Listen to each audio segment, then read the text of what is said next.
अस्सलाम वालेकुम दोस्तों, जैसा कि आप देख रहे हैं ये हमारे डिस्ट्रिक्ट नसीराबाद की सड़कें हैं जिसका कोई हाल नहीं है। यहाँ ये सुपर हाईवे जहाँ से बड़ी बड़ी गाड़ियाँ गुज़रती है, मगर यहाँ कोई निज़ाम नहीं है। आप देख रहे हैं जगह जगह पर कचरे के ढेर और सड़कों का बुरा हाल है।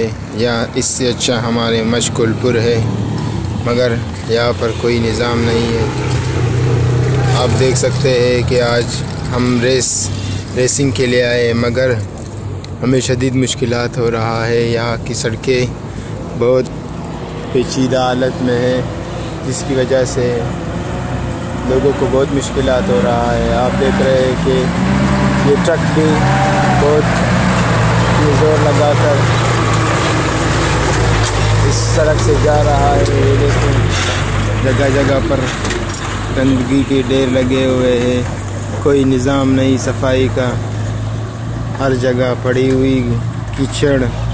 जब बारिश होता है तो ये सड़कें पानी से सैराब होते हैं।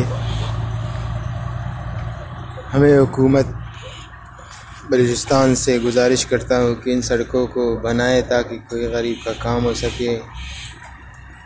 Thank you for watching our video.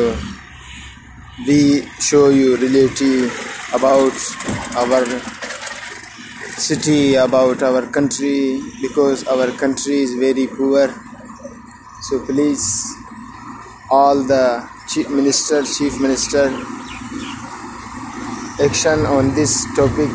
Now you see this, all trucks are very bad condition going, so please work